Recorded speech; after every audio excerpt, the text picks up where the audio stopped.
दोस्तों, जंगल में एक कौवा रहता था। वो बहुत खुश रहता था। एक दिन उसने हंस को देख लिया। उसे देखते ही सोचने लगा, यह तो इस जंगल में औरों से बहुत सुंदर है, इसलिए यह बहुत खुश रहता होगा। कौवा हंस से पूछा, तुम इतने सुंदर हो इसलिए तुम बहुत खुश होगे ना? हंस बोला, हाँ, मैं पहले बहुत खुश रहता था जब तक मैंने तोते को नहीं देखा था। मेरे शरीर का तो एक ही रंग है, लेकिन तोते के शरीर पर तो दो दो रंग है। सच में तोता बहुत खुश रहता होगा। अब कौवा तोते को देखना चाहा। कौवा तोते के पास गया, पूछा, तुम दो दो रंग पाकर बड़े खुश होगे ना? तोता बोला, हाँ, मैं तब तक खुश था जब तक मैंने मोर को नहीं देखा था। मेरे पास तो दो ही रंग हैं, लेकिन मोर के शरीर पर तो कई रंग हैं। मोर सबसे सुंदर पंछी है, वह बहुत खुश रहता होगा। अब कौवा मोर को ढूंढने लगा, लेकिन उसे पूरे जंगल में एक भी मोर नहीं मिला। मोर को ढूंढते ढूंढते वह चिड़िया घर में पहुंच गया। कौवा बोला, मोर तुम बहुत सुंदर हो इसलिए बहुत खुश होगे ना? मोर दुखी होते हुए बोला, भाई, सुंदर हूँ इसीलिए तो चिड़िया घर में कैद हूँ, वरना मैं भी आजाद होता। सबसे खुश तो तुम हो, तुम्हें कोई पिंजरे में कैद नहीं करता, तुम अपनी मर्जी से घूम फिर सकते हो।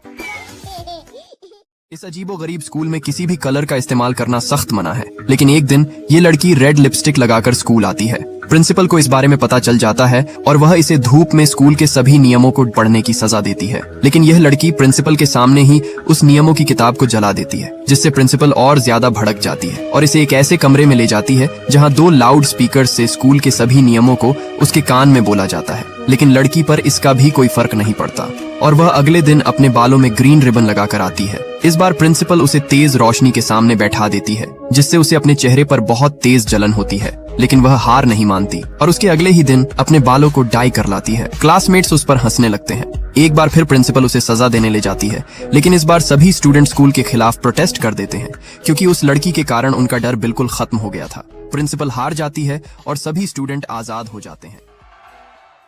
दोस्तों, फ्लोरिडा के एक स्कूल में ज्यादातर सीनियर लड़कियां स्कूल के वॉशरूम में लिपस्टिक लगाती थी, लेकिन प्रॉब्लम ये था कि लिपस्टिक को लगाने के बाद वो अपने होठों को शीशे में दबाती थी, जिससे रोज सैकड़ों होठों के निशान शीशे पर बन जाते। सफाई कर्मी हर रात शीशे को साफ करता, लेकिन अगले दिन फिर लड़कियां शीशे पर लिप प्रिंट लगा देती। सफाई कर्मी ने परेशान होकर यह बात स्कूल के प्रिंसिपल को बताया। प्रिंसिपल ने फैसला किया, कुछ करना पड़ेगा। अगले दिन प्रिंसिपल ने सभी सीनियर लड़कियों को वॉशरूम में बुलाया और कहा, देखो सफाई कर्मी इन दागों को कैसे साफ करता है। सफाई कर्मी ने पोछा लिया और टॉयलेट में डुबकी लगाई और उससे शीशे को रगड़ा। यह देखकर सभी लड़कियां हैरान हो गई और उसके बाद लड़कियों ने कभी शीशे पर अपने होंठों के निशान नहीं छोड़ी।